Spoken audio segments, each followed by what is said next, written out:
이런 말이 있습니다.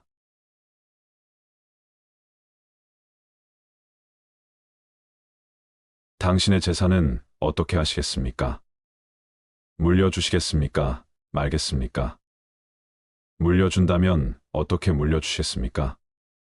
세월이 흘러가며 아들에게만 주겠다던 시대에서 아들, 딸 구별하지 않고 공평하게 나누어 주겠다는 부모들이 늘어나는 등 상속에 대한 인식도 많이 바뀌어 가고 있습니다.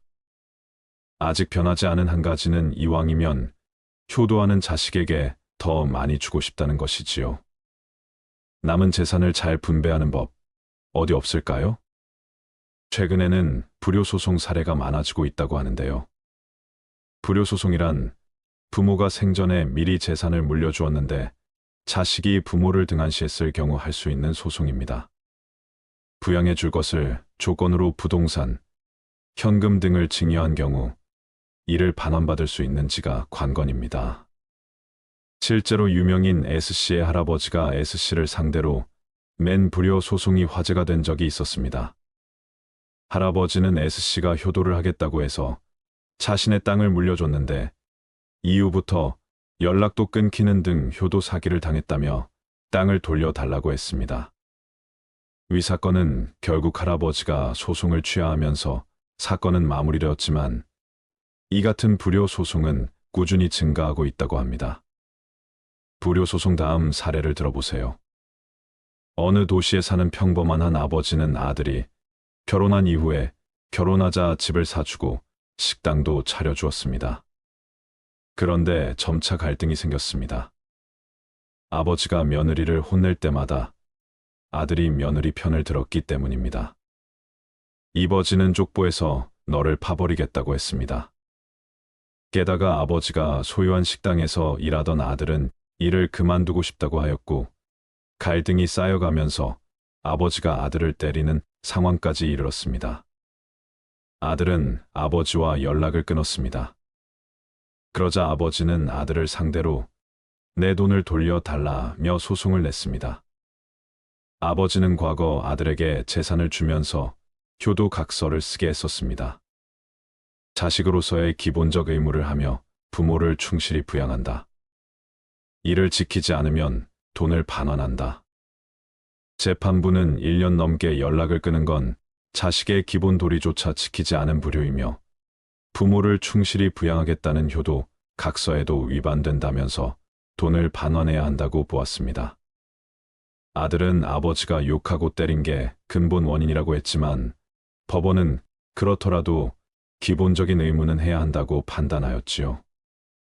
결과는 아버지의 승소였습니다. 여러분, 오늘은 유산 상속에 대한 다양한 이야기를 해보려 합니다. 상속에 대한 몇 가지 사례를 들어보시고 부모 자식 간의 관계에 대해 생각해보는 시간을 가져보시기 바랍니다. 먼저 어느 아버지가 상속한 유산 이야기를 들어보세요. 어느 도시에 거주하는 한 아버지가 사남매를 잘 키워 모두 대학을 졸업시키고 시집, 장가를 다 보내고 났더니 덜컥 지병이 악화되어 중병에 걸리고 말았습니다. 아버지는 중병에 걸린 사실을 알고 하루는 자식과 며느리와 딸과 사위를 모두 불러 모아놓고 말했습니다. 내가 너희들을 키우고 대학 보내고 시집, 장가 보내고 사업을 하나다 보니 7억 정도 빚을 졌다. 그런데 너희가 알다시피 내 건강이 안 좋고 이제 능력도 없으니 너희들이 나에게 얼마씩들을 좀 줘 갚아다오. 이 종이에 얼마씩 갚겠다고 적으라고 했습니다. 아버지가 재산이 좀 있는 줄 알고 나눠줄 걸로 알고 온 자식들은 서로 얼굴만 멀뚱히 쳐다보고 아무 말이 없는데 그때 형제 중 그리 잘 살지도 못하는 둘째 아들이 제일 먼저 종이에 5천만 원을 적었습니다. 그러자 마지못해 나머지 자식들도 경매 가격을 매기듯 큰 아들이 2천만 원, 셋째 아들이 1,500만 원, 딸이 1천만 원을 적었습니다. 그 후는 문병 한 번 없었고 안부 전화 한 번 없는 자식들을 어느 날 아버지가 다시 모두 불러 모았는데 이번에는 며느리와 사위는 아예 오지 않고 사남매만 왔습니다. 그러자 아버지가 말했습니다. 내가 죽고 나면 너희들이 얼마 되지 않는 유산 문제로 싸움질하고 형제 간 반목만 생길까봐. 그래서 내 전 재산을 정리해 공증까지 마쳤다. 지난번에 너희가 적어준 액수의 5배를 너희들에게 나눠줄 유산으로 결정해서 나눠주려고 한다. 이것으로 너희들에게 내가 줄 재산 상속은 끝이다라고 말하시면서 공증한 서류를 사남매 앞에 내놓는 거였습니다. 공증된 내용은 다음과 같았습니다. 장남 1억 원, 둘째 2억 5천만 원, 셋째 7,500만 원, 딸 5천만 원, 그리고 나머지 재산 전액 50억은 어머니라고 적혀 있었습니다. 이 내용을 보고 상속을 적게 받은 자식들은 얼굴 안색이 사색이 되었지만 어머니는 아무 말도 하지 않았습니다. 그러자 아버지는 말했습니다. 너희 어머니의 재산 상속 방법은 내가 저기 보이는 금고 속에 넣어두었으니 너희 어머니는 내가 지시한 계산 방법대로 어머니의 유산은 분배될 것이다. 그리고는 아래의 금고 키를 어머니에게 주고는 눈을 감았습니다. 그 후 아버지가 돌아가시고 어머니만 남게 되자 아들, 딸은 물론 며느리들과 사위까지도 교대로 어머니를 하느님처럼 받들고 모시는 거였습니다. 그래서 어머니는 남편의 유언인 금고, 덕으로 실컷 효도를 받게 된 어머니가 돌아가시자 드디어 자식들은 드디어 금고 문을 열어보았습니다. 열어보니 편지 한 장이 남아 있었습니다. 내 이럴 줄 알았다. 그래서 너희 어머니 재산은 다음과 같이 상속하게 은행에다 공증해 놓았다. 은행에 보관한 50억 원은 그동안 이자가 불었을 거다.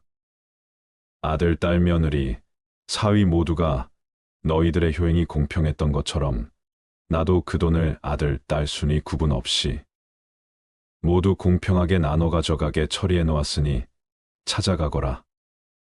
그동안 어머니를 잘 모셔주어서 고맙다. 아버지의 현명한 판단으로 사남 모두는 산 때문에 싸우지도 않았을 뿐만 아니라 분쟁도 생기지 않았다고 합니다. 그리고 제사날이나 명절날은 매년마다 제사 순번을 교대해가며 제사를 지낸다고 합니다. 다음 또 다른 사례를 들어보세요. 올해 85세인 한 할아버지는 2살 아래인 아내와 함께 실버타운에서 노후를 보내고 있다. 전직 세무사였던 그는 10여 년 전 일을 그만두면서 충분한 자금을 갖고 실버타운 생활을 시작했다. 세무사 생활을 하면서 넉넉한 수입으로 여유 있게 살아온 습관이 있어서 실버타운에서도 돈에 대해 그다지 걱정하지 않았다. 문제는 할아버지와 그 아내가 퇴직 당시에 예상보다 오래 살고 있어 할아버지가 준비한 노후 자금이 최근에 바닥을 드러냈다는 것. 하는 수 없이 할아버지는 퇴직 전 10억여 원의 경제적 지원을 해준 장남을 불렀다. 퇴직 당시 사무실 건물을 판 돈 10억 원을 장남에게 주면서 돈을 주는 조건으로 노후 봉양을 부탁했고 장남은 그렇게 하겠다고 약속했던 적이 있었기 때문이다. 장남에게 그만한 재산을 줬고 현재 장남이 상당한 재산이 있으니 당연히 노부모의 생활비를 대겠다고 할 줄 알았다. 그러나 장남의 반응은 예상과는 전혀 달랐다. 생활비를 내라는 요구에 장남은 줬다 뺏는 법이 어디 있냐. 나한테 그 많은 생활비를 낼 돈이 어디 있느냐. 돈이 없으면 요양병원으로 가지 왜 돈을 달라고 하느냐며 벌컥 화를 내면서 문을 박차고 나가버린 것이다. 그 사건 이후 할아버지는 장남에 대한 배신감으로 잠도 못 이루고 식음을 전폐하다시피 하고 있다. 배신감과 울분보다 더 절박한 문제는 300여만 원의 실버타운 생활비를 낼 돈이 없다는 것이다. 물론 증여해제 소송이나 부양료 청구 소송 등의 법적 수단은 있겠지만 할아버지는 배신감에 어떻게 해야 할지 할아버지는 괴롭기만 하다고 합니다. 여러분, 들어보시니 어떠신가요? 100세 시대를 바라보고 있습니다. 소득 없이 버텨야 하는 기간이 과거보다 훨씬 길어졌고 부양 비용도 그에 비례해 치솟았습니다. 특히 사망 전 1년 동안은 자기 일평생 동안 쓴 병원비의 4분의 1가량이 들어가는 시기라고 합니다. 평균 수명 연장의 여파로 노후 부양을 둘러싼 가족 간 갈등이 법정까지 오는 일이 늘어나는 추세입니다. 예전 같으면 가족이기 때문에 다른 사람의 시선 때문에 참았을 일이라도 지금은 부모 자식 간에도 법으로 보장된 자기 권리를 찾으려고 하는 경우가 적지 않지요. 재산을 미리 물려주려는 부모님들은 노후 부양을 위한 법적인 대비책을 한 번쯤 생각해 보시길 권합니다. 재산을 증여하면서 노후 봉양 약속을 문서로 받아놓는 것도 좋은 대비책이 될 것입니다. 자식에게 재산을 물려주지 말고 자식이 많은 것을 배우고 경험할 수 있도록 뒷받침을 해줘야 합니다. 쉽게 얻는 돈은 쉽게 나가는 법이며 재산이 있으면 자신을 갖추는 데 써야 하지요. 만약 자식에게 재산을 물려주고 싶으면 가치관과 이념을 먼저 심어줘야 하며 바른 분별력을 키워줘야 합니다. 자식에게 욕심을 내지 말고 조용히 지켜보는 것이 좋으며 부모가 자식에게 간섭과 집착을 한 만큼 관계는 어려워집니다. 자식과 배우자에게 자유를 주는 것이 좋으며 도와달라고 요청할 때만 도움을 주면 됩니다.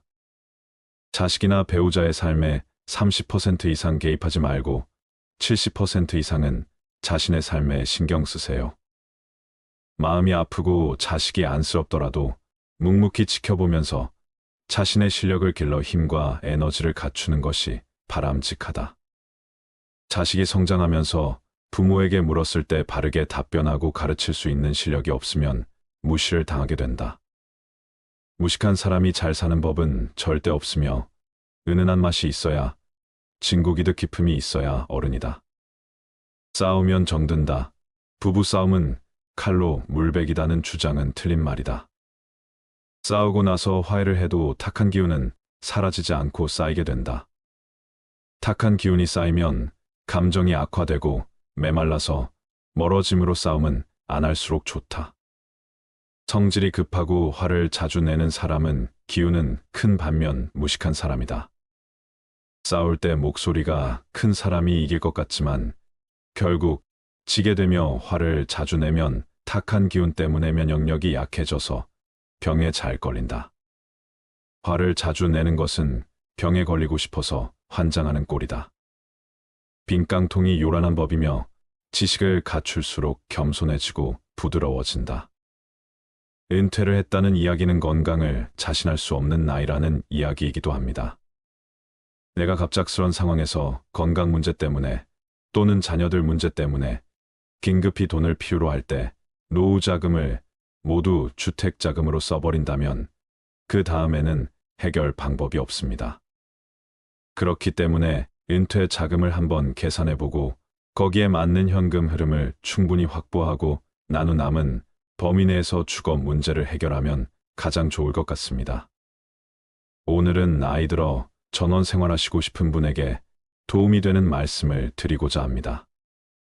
나이 들어 노후 준비할 때 흔히 도시에 오래 사신 분들은 나이 들면 고향이나 시골에 가서 여유롭게 전원 생활하며 살고 싶은 분들 많으실 겁니다. 그래서 최근 들어 50대 이상이신 분들 중에 세컨하우스로 전원주택 구매하시는 분들이 많은데요. 그런데 간혹 전원주택을 선택할 때 중요하게 생각해야 하는 요건들을 잘 모르고 무턱대고 주택을 구매하여 사는 내내 돈도 잃고 마음도 다쳐서 다시 도시로 돌아가는 분들도 계십니다.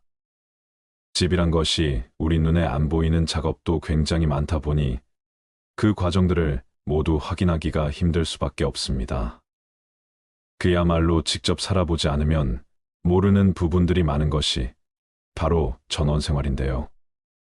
전원주택 매물은 지역별로 굉장히 많습니다. 그러니 너무 급하게 서두르지 마시고 오늘 영상에서 말씀드리는 내용들 잘 참고하셔서 현명한 선택하시면 좋겠습니다. 절대로 사면 안 되는 전원주택 첫 번째는 방향이 좋지 않은 집입니다.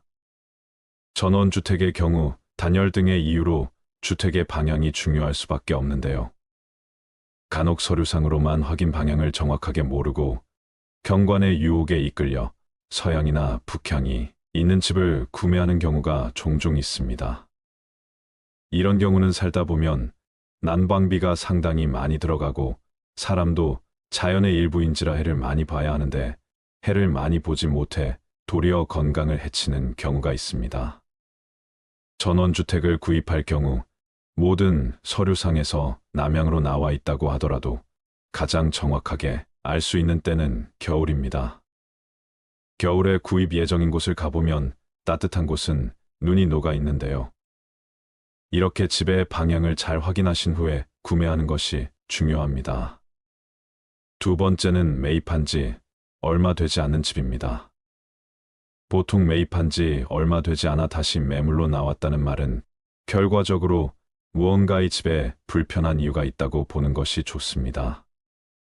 가령 마을 사람들과 소통이 잘 안 된다든지 집 내부에 문제가 있다든지 하는 것들인데요.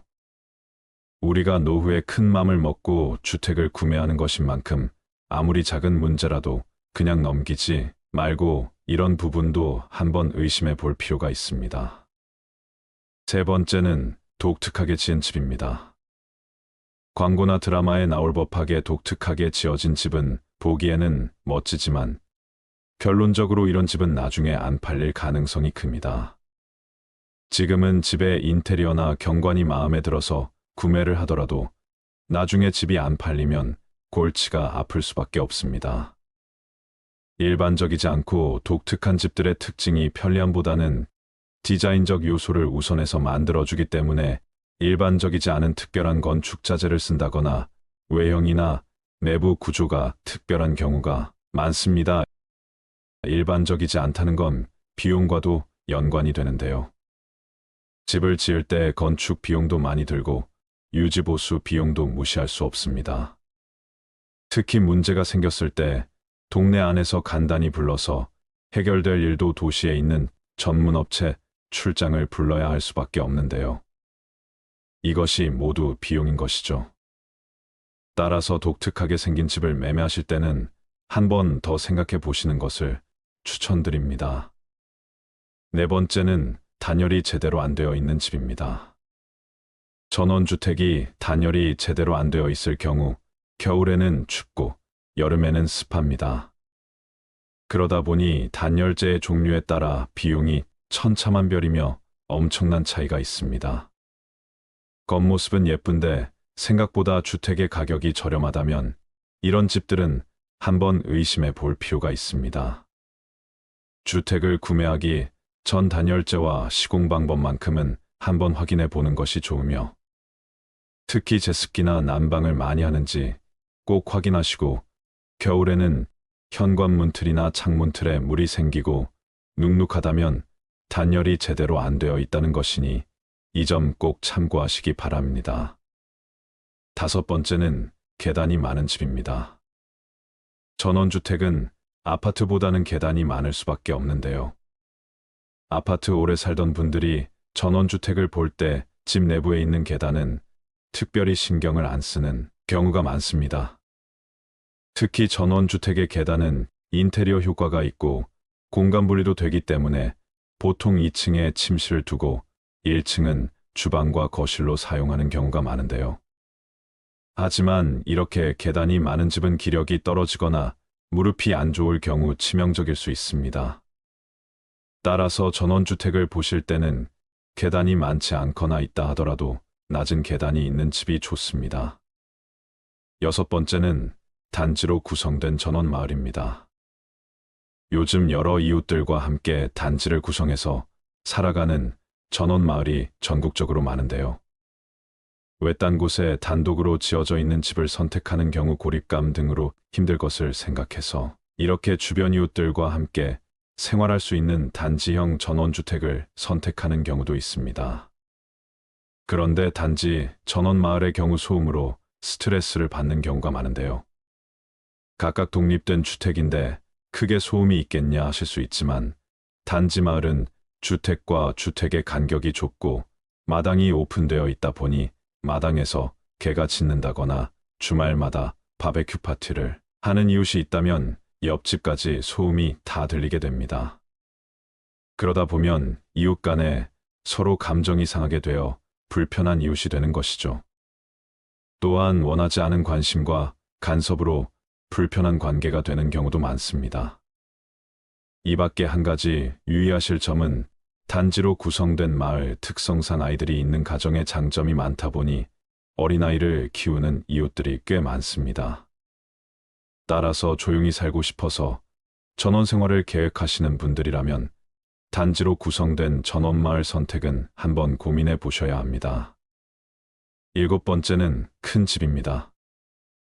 흔히들 시골에 내려와서 전원 생활을 하면 친구들이 내려오거나 다 큰 자녀들이 집에 왔을 때 좁지 않은 집이면 좋겠다는 생각을 하게 마련입니다.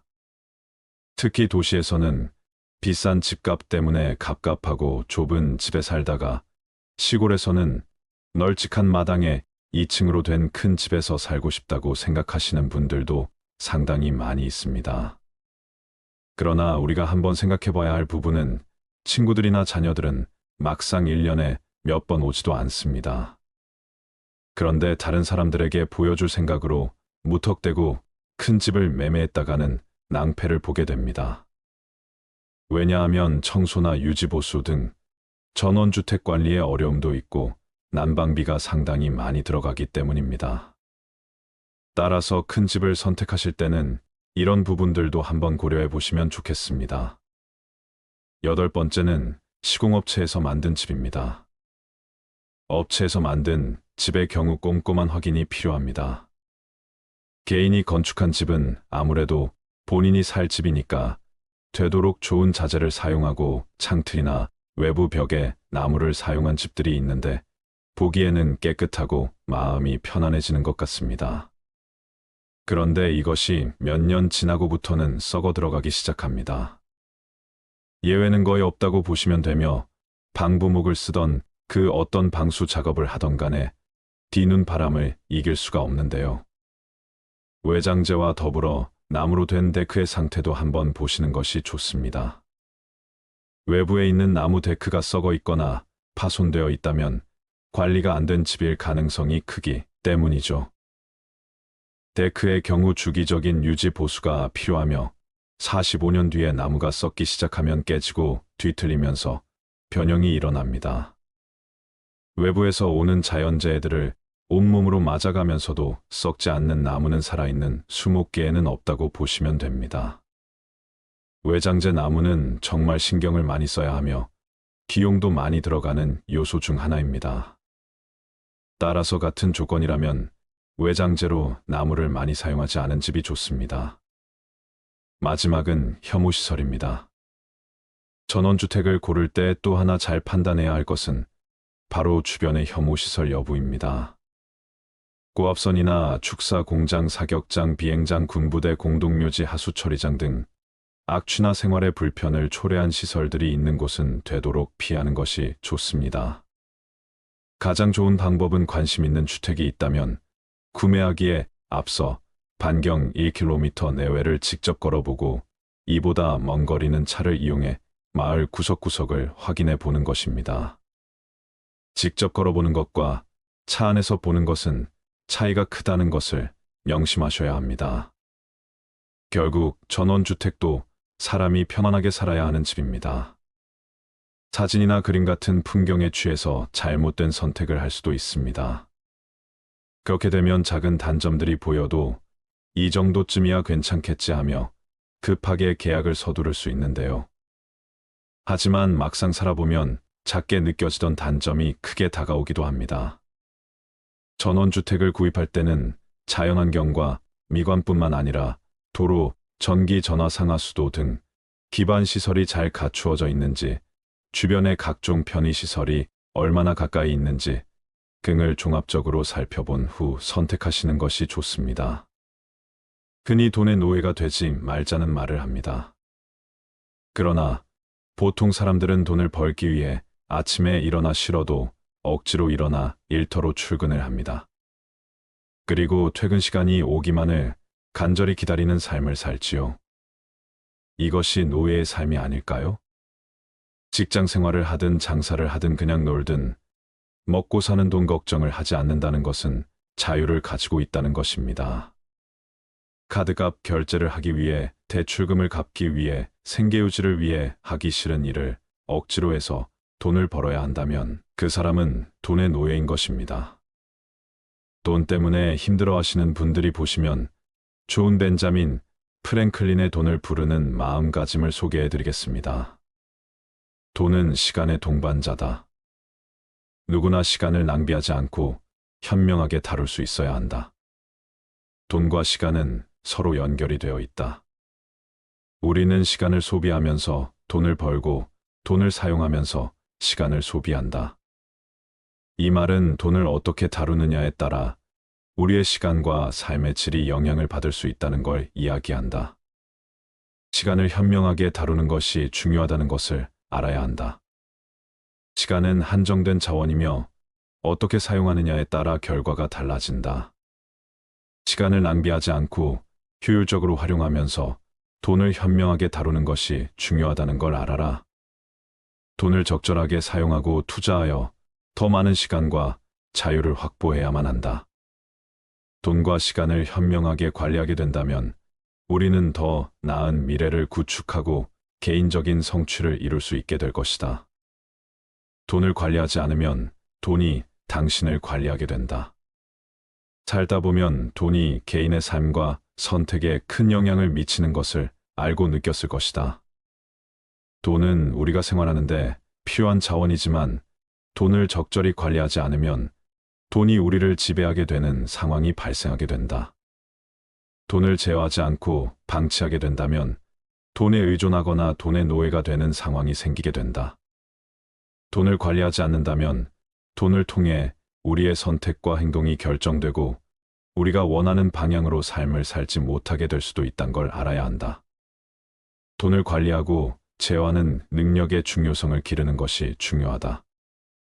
돈을 우리의 목표와 가치에 맞게 사용하고 절제와 통제의 힘을 기르는 것이 핵심이다. 개인의 자유와 삶의 품질을 향상시키기 위해 돈이 우리를 관리하기 전에 우리가 먼저 돈을 관리하도록 하자. 돈을 가치 있게 만들려면 돈을 저축하고 투자해야 한다. 우선 돈을 가치 있게 만들기 위해선 돈을 저축하는 것이 선행되어야 한다. 저축함으로써 우리는 미래를 위한 금융 안정성을 구축하고 금전적인 예비 자금을 마련할 수 있다. 저축은 급박한 상황이나 예상치 못한 비용에서 대비할 수 있게 해줄 것이다. 우리나라 노인 인구가 차지하는 비율은 2020년에 이미 15.7%로 고령사회에 진입하였으며 2025년에는 20.3%로 증가하여 초고령 사회로 진입할 것으로 전망되고 있습니다. 나이 들어 요양원이나 요양병원에 들어가게 되는 경우는 각각의 사연에 따라 다르겠지만 요양원이나 요양병원에 들어가는 순간 바깥 세계와 단절된다는 것은 마찬가지입니다. 일단 요양원이나 요양병원에 들어가게 되면 다시 바깥으로 나가게 되는 경우는 드물다고 하지요. 따라서 요양원이나 요양병원에 들어가지 않도록 노력하는 것이 바람직하며 그렇게 하려면 모인 각자가 건강할 때부터 자기 자신의 건강을 잘 관리하여 지키고 유지해 나가는 것이 가장 중요한 일이라고 할 수 있습니다. 그래서 오늘은 요양원, 요양병원에 가지 않기 위해 꼭 기억해야 하는 것들을 말씀드리겠습니다. 요양원은 매우 중요한 시설입니다. 노년기에 혼자 거동을 못하시거나 생활하실 때 다른 사람의 도움이 필요한 경우에 들어갈 수 있는 시설입니다. 요양원에서는 요양보호사의 도움을 받을 수 있고 의사가 상주하는 것은 아니지만 정기적으로 의사가 방문해서 진료를 보면서 건강 상태를 확인해 줍니다. 우리나라에는 노인장기요양보험이 있어서 입원비와 간병비의 부담이 줄어드는데요. 물론 노인장기요양 등급을 받은 경우에만 가능합니다. 아무튼 이렇게 노년기에 큰 도움을 받을 수 있는 요양원이지만 그래도 누구나 요양원에 들어가고 싶지 않습니다. 왜냐하면 요양원에 들어간다는 것은 그만큼 건강에 문제가 있다는 것이기 때문이죠. 또 가족들과 떨어져서 지내는 것도 힘듭니다. 그래서 요양원에 들어가지 않고 건강하게 노년을 맞이하는 것이 너무나도 중요합니다. 늙은 부모가 귀찮아 돈 몇 푼이면 해결된다는 아니란 생각에 보내지는 부모님의 슬픈 얼굴을 자세히 들여다보는 자식들이 얼마나 될까요? 똑바로 쳐다보지 않는 자식들의 면전에서 애써 슬픔을 감추려고도만 가는 얼굴에 미소를 띄우며 걱정하지 말고 잘 살라는 말 한마디가 팍팍한 현실을 살아가는 우리들의 가슴에 얼마나 와닿을까요? 시작에 앞서 어느 양로원 할머니의 글을 소개해 드리고자 합니다. 어느 작은 양로원 병동에서 홀로 외롭게 사는 할머니가 세상을 떠났습니다. 양로원 간호원이 조촐한 할머니의 짐을 정리하다가 그녀가 쓴 글을 발견하게 되었습니다. 전 세계 노인들을 올린 감동적인 글입니다. 이 시의 주인공인 할머니는 바로 머지않은 미래의 우리 자신들 모습일지도 모른다는 생각을 하게 됩니다. 다음은 양로원 할머니의 글입니다.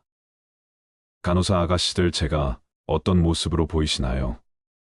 당신들은 저를 보면서 대체 무슨 생각을 하나요?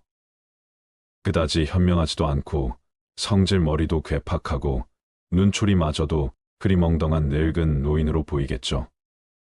음식을 질질 흘리고 대답을 빨리빨리 못하냐고 큰 소리로 말할 때면 전 정말 당신들이 좀 더 노력해 주기를 원했습니다. 당신들이 귀찮다고 주먹질을 할 때는 맞아가면서도 전 정말 안 움직이는 몸속에서 용기를 내어 헛손질로나마 싸우고 싶었던 것이랍니다. 댁들이 하는 일도 못 알아차리는 것 같이 보이고 양말이나 신발 한 짝을 항상 잃어버리는 늙은 노인으로 밖에는 안 보였나요?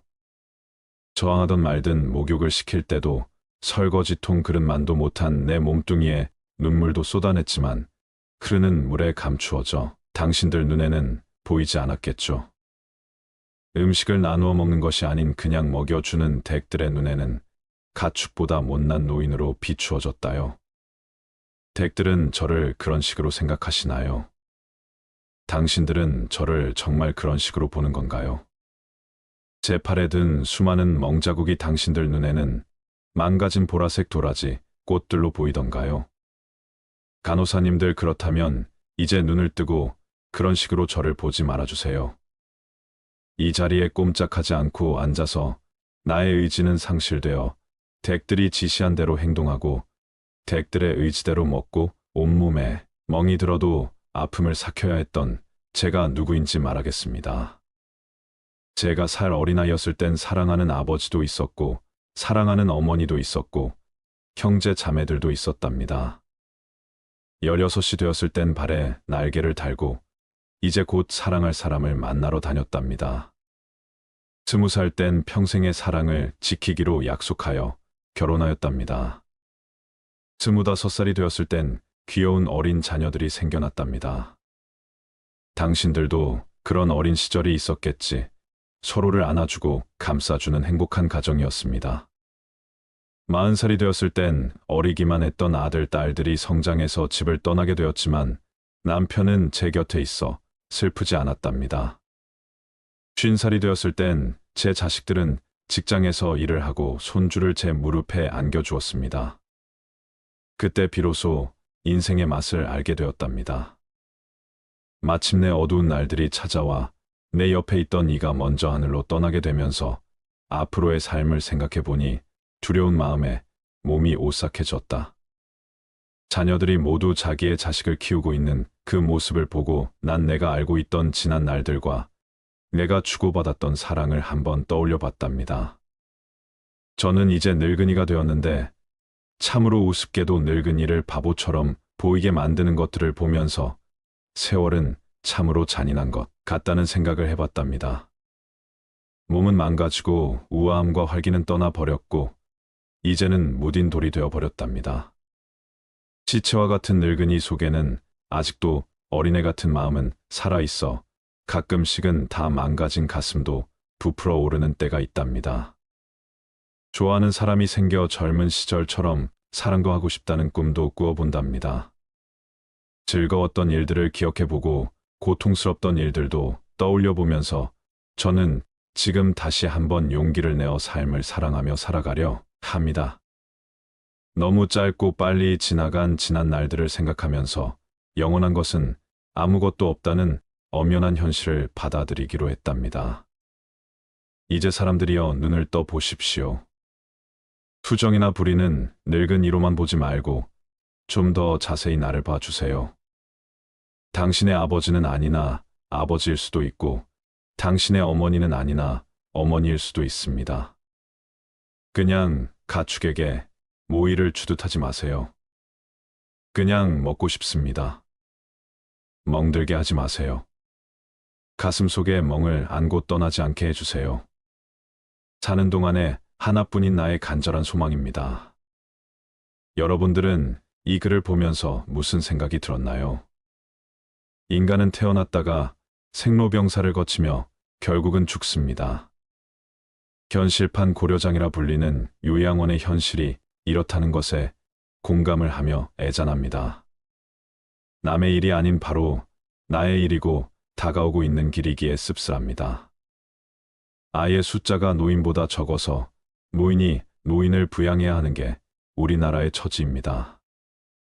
과거에는 요양병원이나 요양원이 별로 없어 자식이 직접 봉양을 했습니다.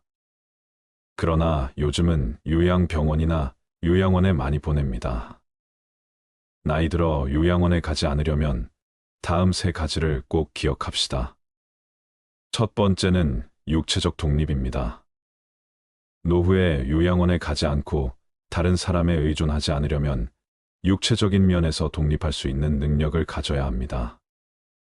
100세 시대의 건강만 받쳐준다면 얼마든지 즐겁고 행복하게 살 수 있는 세상입니다. 그렇다고 건강이 엄청난 비용이나 비싼 대가로 얻어지는 것은 아닙니다. 일상에서 건강한 습관만 유지해도 충분히 오래 행복하게 살 수 있습니다. 먼저 약간 숨이 차는 운동을 매일 15분 정도 하면 수명 연장에 도움이 됩니다. 규칙적인 운동은 신진대사를 촉진하고 심장 근육이 경직되는 것을 막아줍니다. 근력과 대사 활동 유지에도 도움이 됩니다. 적절한 운동은 심폐기관 골격근 인대 신경계 등을 자극시켜 만성 퇴행성 환 예방에도 도움이 됩니다. 운동을 안 하더라도 앉아있는 시간을 줄이면 건강에 도움이 됩니다. 미국 캘리포니아대 연구진의 연구 결과 하루 앉아있는 시간을 1시간 줄였더니 심장병 발병 위험이 무려 26% 낮아졌습니다. 또한 노년기에 접어들수록 단백질을 챙겨 먹어야 합니다. 단백질은 노인의 근육 호르몬, 항체 생성에 반드시 필요한 영양소입니다. 단백질은 소, 돼지고기, 생선, 달걀, 검정콩 등에 많이 함유되어 있습니다. 또한 오랫동안 건강하게 살려면 치아 건강을 잘 챙겨야 합니다.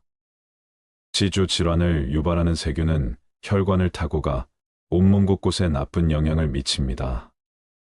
혈관 염증이 심장이나 뇌에 생기면 심장병, 뇌졸중, 치매 등 중증 질환까지 유발할 수 있습니다.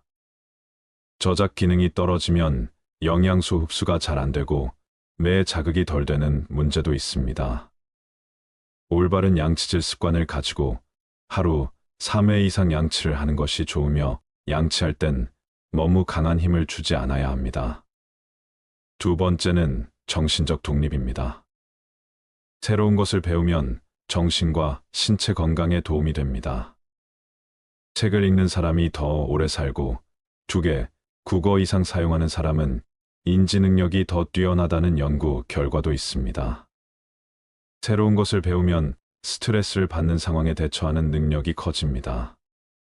평생 배우는 활동을 많이 한 사람들은 심장병, 비만 발생 위험이 적고 운동, 금연, 몸에 좋은 음식을 먹는 등 건강한 생활 습관을 가질 확률이 높다는 조사 결과도 있습니다. 또한 사회적 관계를 왕성하게 하는 것이 중요합니다. 미국에서의 연구에 따르면 긍정적인 사회적 관계는 생존율을 50% 증가시켰다고 합니다. 반면 사회적 관계가 부족한 사람은 왕성한 사람에 비해 심혈관 질환 위험이 29%, 뇌졸중 위험이 32% 더 높았습니다. 친구와 활발히 교류하면 치매 위험이 낮다는 영국 버시티 칼리지의 연구도 이를 입증합니다. 또 큰 병에 걸리거나 다쳤을 때 좋은 친구는 정신적 경제적으로 큰 힘이 됩니다. 친구나 가족은 물론 종교, 단체 혹은 지역사회 활동을 통해 사회관계를 넓히는 게 좋습니다. 세 번째는 경제적 독립입니다. 우리는 아직 경험해보지 못한 100세 시대를 살아야 합니다. 경제 독립은 자신과 가족이 행복해지는 세 가지 중에 하나임을 명심하세요. 노후 생활에 필요한 비용을 미리 계획하고 돌발 상황에 대비한 경제적인 예비 계획을 세워두는 것이 필요합니다. 가족이 큰 병에 걸리게 되면 부양과 돈 문제로 구성원 간에 힘들게 됩니다. 이를 위해서는 현재 수입의 일부를 투자해야 합니다. 저축은 안전 예금, 적금, 채권 등을 활용하고 투자는 주식과 부동산을 통해 자산을 늘릴 수 있습니다. 저축을 할 때 소득 중 어느 정도를 저축해야 하는지는 개인의 상황에 따라 다르기 때문에 일반적인 답은 없습니다. 그러나 일반적으로 경제학자들은 소득의 10에서 20% 저축할 것을 권장합니다. 저축 금액은 개인 소득과 생활비에 따라 다릅니다. 하지만 노후에 경제적 독립을 하기 위해서는 일정 금액을 저축해야 합니다. 따라서 수입과 지출을 추적하고 가능한 한 많은 돈을 저축하도록 노력하세요. 오늘 말씀드린 세 가지는 노후 준비의 필수적인 요소입니다. 따라서 노후에 대비하여 가능한 빨리 실천하는 것이 좋습니다. 노후의 눈물은 내 탓이로다. 평균 수명이 늘다 보니 노인 문제가 심각해졌습니다.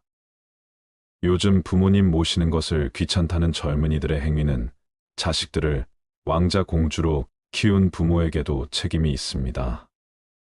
자식 키울 때 자식 비위 맞추기에 혼신의 힘을 다한 부모는 결국 자식들의 하인이 되는 원인이 됐습니다.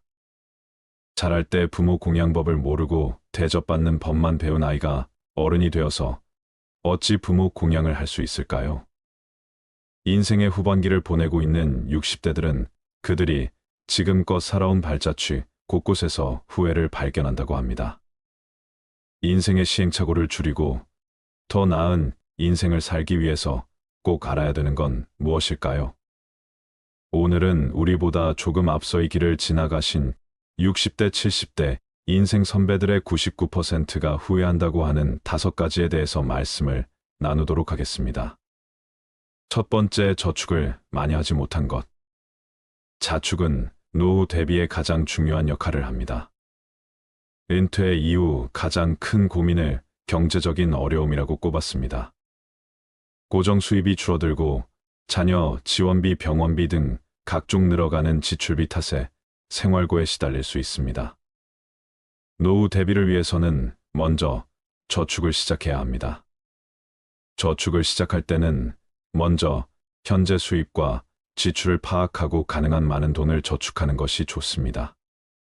젊은 나이에 저축을 하지 않으면 은퇴 이후 큰 고난을 겪게 될 수 있습니다. 두 번째, 배우자에게 잘하지 못한 것. 배우자는 평생을 함께 할 반려자입니다. 60대가 되어서도 배우자가 옆에 있다면 그야말로 그것 자체가 천복입니다. 그러나 상대방의 소중함을 쉽게 간과해버리고는 합니다. 나이가 들수록 곁에는 서로만 남게 되며 자식도 소용없습니다. 배우자에게 최선을 다하며 앞으로의 노후를 그려나갑시다. 세 번째, 건강을 소홀하게 한 것. 건강이 중요하다는 사실을 모르는 사람은 없습니다. 하지만 젊어서는 그것을 잘 모르고 자기의 몸을 혹사시킵니다.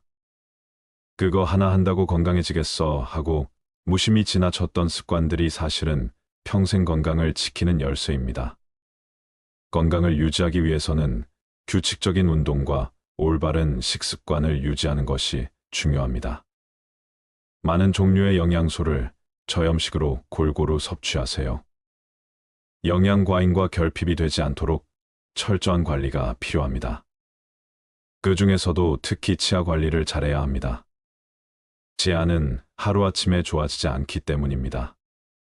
또한 건강검진도 정기적으로 받아 건강한 삶을 유지하는 것이 좋습니다.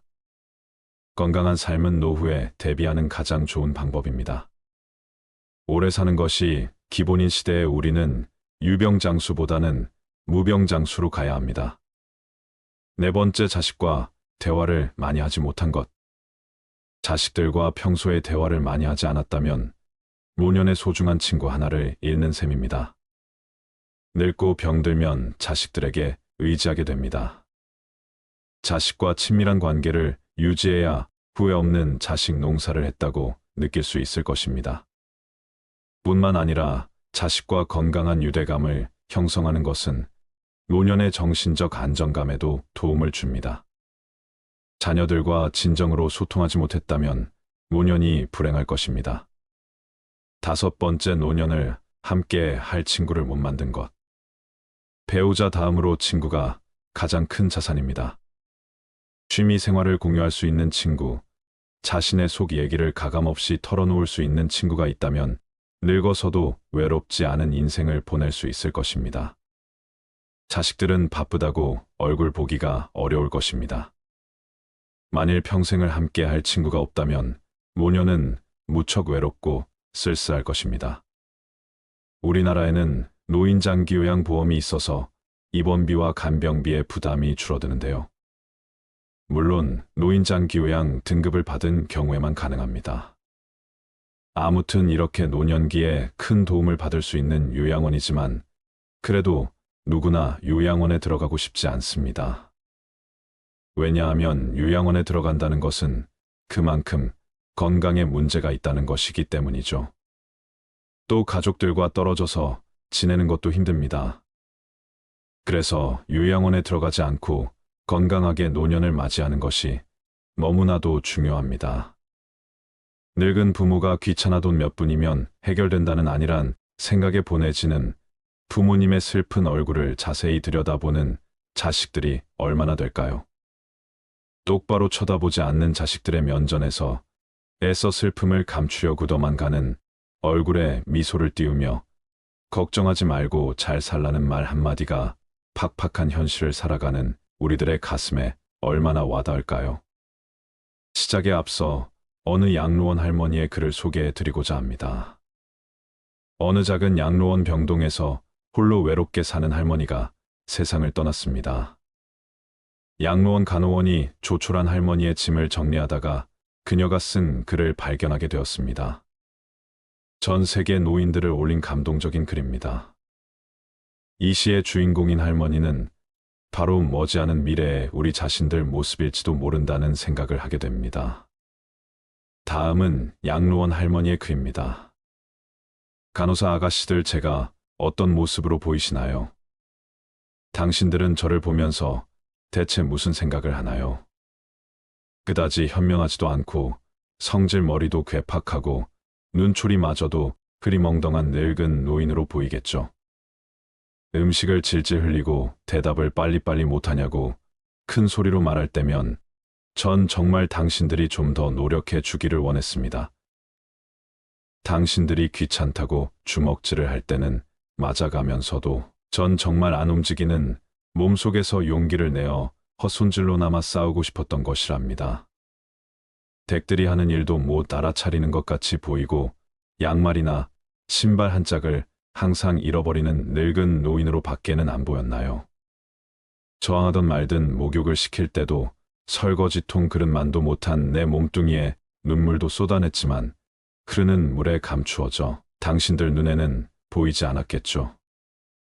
음식을 나누어 먹는 것이 아닌 그냥 먹여주는 댁들의 눈에는 가축보다 못난 노인으로 비추어졌다요. 댁들은 저를 그런 식으로 생각하시나요? 당신들은 저를 정말 그런 식으로 보는 건가요? 제 팔에 든 수많은 멍자국이 당신들 눈에는 망가진 보라색 도라지, 꽃들로 보이던가요? 간호사님들, 그렇다면 이제 눈을 뜨고 그런 식으로 저를 보지 말아주세요. 이 자리에 꼼짝하지 않고 앉아서 나의 의지는 상실되어 댁들이 지시한 대로 행동하고 댁들의 의지대로 먹고 온몸에 멍이 들어도 아픔을 삭혀야 했던 제가 누구인지 말하겠습니다. 제가 살 어린아이였을 땐 사랑하는 아버지도 있었고, 사랑하는 어머니도 있었고, 형제 자매들도 있었답니다. 16이 되었을 땐 발에 날개를 달고, 이제 곧 사랑할 사람을 만나러 다녔답니다.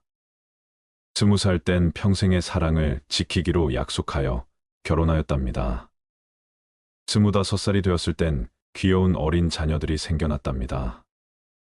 당신들도 그런 어린 시절이 있었겠지. 서로를 안아주고 감싸주는 행복한 가정이었습니다. 40살이 되었을 땐 어리기만 했던 아들, 딸들이 성장해서 집을 떠나게 되었지만 남편은 제 곁에 있어 슬프지 않았답니다. 50살이 되었을 땐 제 자식들은 직장에서 일을 하고 손주를 제 무릎에 안겨주었습니다. 그때 비로소 인생의 맛을 알게 되었답니다. 마침내 어두운 날들이 찾아와 내 옆에 있던 이가 먼저 하늘로 떠나게 되면서 앞으로의 삶을 생각해 보니 두려운 마음에 몸이 오싹해졌다. 자녀들이 모두 자기의 자식을 키우고 있는 그 모습을 보고 난 내가 알고 있던 지난 날들과 내가 주고받았던 사랑을 한번 떠올려 봤답니다. 저는 이제 늙은이가 되었는데 참으로 우습게도 늙은이를 바보처럼 보이게 만드는 것들을 보면서 세월은 참으로 잔인한 것 같다는 생각을 해봤답니다. 몸은 망가지고 우아함과 활기는 떠나버렸고 이제는 무딘 돌이 되어버렸답니다. 시체와 같은 늙은이 속에는 아직도 어린애 같은 마음은 살아있어 가끔씩은 다 망가진 가슴도 부풀어 오르는 때가 있답니다. 좋아하는 사람이 생겨 젊은 시절처럼 사랑도 하고 싶다는 꿈도 꾸어본답니다. 즐거웠던 일들을 기억해보고 고통스럽던 일들도 떠올려보면서 저는 지금 다시 한번 용기를 내어 삶을 사랑하며 살아가려 합니다. 너무 짧고 빨리 지나간 지난 날들을 생각하면서 영원한 것은 아무것도 없다는 엄연한 현실을 받아들이기로 했답니다. 이제 사람들이여 눈을 떠 보십시오. 투정이나 불의는 늙은 이로만 보지 말고 좀 더 자세히 나를 봐주세요. 당신의 아버지는 아니나 아버지일 수도 있고 당신의 어머니는 아니나 어머니일 수도 있습니다. 그냥 가축에게 모이를 주듯하지 마세요. 그냥 먹고 싶습니다. 멍들게 하지 마세요. 가슴 속에 멍을 안고 떠나지 않게 해주세요. 사는 동안에 하나뿐인 나의 간절한 소망입니다. 여러분들은 이 글을 보면서 무슨 생각이 들었나요? 인간은 태어났다가 생로병사를 거치며 결국은 죽습니다. 현실판 고려장이라 불리는 요양원의 현실이 이렇다는 것에 공감을 하며 애잔합니다. 남의 일이 아닌 바로 나의 일이고 다가오고 있는 길이기에 씁쓸합니다. 아이의 숫자가 노인보다 적어서 노인이 노인을 부양해야 하는 게 우리나라의 처지입니다. 과거에는 요양병원이나 요양원이 별로 없어 자식이 직접 봉양을 했습니다. 그러나 요즘은 요양병원이나 요양원에 많이 보냅니다. 나이 들어 요양원에 가지 않으려면 다음 세 가지를 꼭 기억합시다. 첫 번째는 육체적 독립입니다. 노후에 요양원에 가지 않고 다른 사람에 의존하지 않으려면 육체적인 면에서 독립할 수 있는 능력을 가져야 합니다. 100세 시대의 건강만 받쳐준다면 얼마든지 즐겁고 행복하게 살 수 있는 세상입니다. 그렇다고 건강이 엄청난 비용이나 비싼 대가로 얻어지는 것은 아닙니다. 일상에서 건강한 습관만 유지해도 충분히 오래 행복하게 살 수 있습니다. 먼저 약간 숨이 차는 운동을 매일 15분 정도 하면 수명 연장에 도움이 됩니다. 규칙적인 운동은 신진대사를 촉진하고 심장 근육이 경직되는 것을 막아줍니다. 근력과 대사 활동 유지에도 도움이 됩니다. 적절한 운동은 심폐기관 골격근 인대 신경계 등을 자극시켜 만성 퇴행성 환 예방에도 도움이 됩니다. 운동을 안 하더라도 앉아있는 시간을 줄이면 건강에 도움이 됩니다. 미국 캘리포니아대 연구진의 연구 결과 하루 앉아있는 시간을 1시간 줄였더니 심장병 발병 위험이 무려 26% 낮아졌습니다. 또한 노년기에 접어들수록 단백질을 챙겨 먹어야 합니다. 단백질은 노인의 근육 호르몬, 항체 생성에 반드시 필요한 영양소입니다. 단백질은 소, 돼지고기, 생선, 달걀, 검정콩 등에 많이 함유되어 있습니다. 또한 오랫동안 건강하게 살려면 치아 건강을 잘 챙겨야 합니다. 치주 질환을 유발하는 세균은 혈관을 타고 가 온몸 곳곳에 나쁜 영향을 미칩니다. 혈관 염증이 심장이나 뇌에 생기면 심장병, 뇌졸중, 치매 등 중증 질환까지 유발할 수 있습니다. 저작 기능이 떨어지면 영양소 흡수가 잘 안 되고 뇌에 자극이 덜 되는 문제도 있습니다. 올바른 양치질 습관을 가지고 하루 3회 이상 양치를 하는 것이 좋으며 양치할 땐 너무 강한 힘을 주지 않아야 합니다. 두 번째는 정신적 독립입니다. 새로운 것을 배우면 정신과 신체 건강에 도움이 됩니다. 책을 읽는 사람이 더 오래 살고 2개, 국어 이상 사용하는 사람은 인지 능력이 더 뛰어나다는 연구 결과도 있습니다. 새로운 것을 배우면 스트레스를 받는 상황에 대처하는 능력이 커집니다. 평생 배우는 활동을 많이 한 사람들은 심장병, 비만 발생 위험이 적고 운동, 금연, 몸에 좋은 음식을 먹는 등 건강한 생활 습관을 가질 확률이 높다는 조사 결과도 있습니다. 또한 사회적 관계를 왕성하게 하는 것이 중요합니다. 미국에서의 연구에 따르면 긍정적인 사회적 관계는 생존율을 50% 증가시켰다고 합니다. 반면 사회적 관계가 부족한 사람은 왕성한 사람에 비해 심혈관 질환 위험이 29%, 뇌졸중 위험이 32% 높았습니다. 친구와 활발히 교류하면 치매 위험이 낮다는 영국 버시티 칼리지의 연구도 이를 입증합니다. 또 큰 병에 걸리거나 다쳤을 때 좋은 친구는 정신적, 경제적으로 큰 힘이 됩니다. 친구나 가족은 물론 종교, 단체 혹은 지역사회 활동을 통해 사회관계를 넓히는 게 좋습니다. 세 번째는 경제적 독립입니다. 우리는 아직 경험해보지 못한 100세 시대를 살아야 합니다. 경제 독립은 자신과 가족이 행복해지는 3가지 중에 하나임을 명심하세요. 노후 생활에 필요한 비용을 미리 계획하고 돌발 상황에 대비한 경제적인 예비 계획을 세워두는 것이 필요합니다. 가족이 큰 병에 걸리게 되면 부양과 돈 문제로 구성원 간에 힘들게 됩니다. 이를 위해서는 현재 수입의 일부를 투자해야 합니다. 저축은 안전 예금, 적금, 채권 등을 활용하고 투자는 주식과 부동산을 통해 자산을 늘릴 수 있습니다. 저축을 할 때 소득 중 어느 정도를 저축해야 하는지는 개인의 상황에 따라 다르기 때문에 일반적인 답은 없습니다. 그러나 일반적으로 경제학자들은 소득의 10에서 20% 저축할 것을 권장합니다. 저축 금액은 개인 소득과 생활비에 따라 다릅니다. 하지만 노후에 경제적 독립을 하기 위해서는 일정 금액을 저축해야 합니다. 따라서 수입과 지출을 추적하고 가능한 한 많은 돈을 저축하도록 노력하세요. 오늘 말씀드린 3가지는 노후 준비의 필수적인 요소입니다. 따라서 노후에 대비하여 가능한 빨리 실천하는 것이 좋습니다. 노후의 눈물은 내 탓이로다. 평균 수명이 늘다 보니 노인 문제가 심각해졌습니다. 요즘 부모님 모시는 것을 귀찮다는 젊은이들의 행위는 자식들을 왕자 공주로 키운 부모에게도 책임이 있습니다.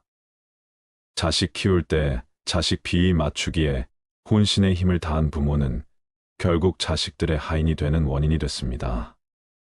자랄 때 부모 공양법을 모르고 대접받는 법만 배운 아이가 어른이 되어서 어찌 부모 공양을 할 수 있을까요?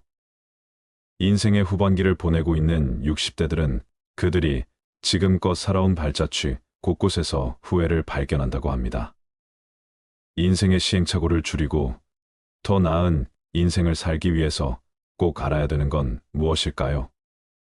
오늘은 우리보다 조금 앞서 이 길을 지나가신 60대, 70대 인생 선배들의 99%가 후회한다고 하는 5가지에 대해서 말씀을 나누도록 하겠습니다. 첫 번째, 저축을 많이 하지 못한 것. 자축은 노후 대비에 가장 중요한 역할을 합니다. 은퇴 이후 가장 큰 고민을 경제적인 어려움이라고 꼽았습니다. 고정 수입이 줄어들고 자녀 지원비, 병원비 등 각종 늘어가는 지출비 탓에 생활고에 시달릴 수 있습니다.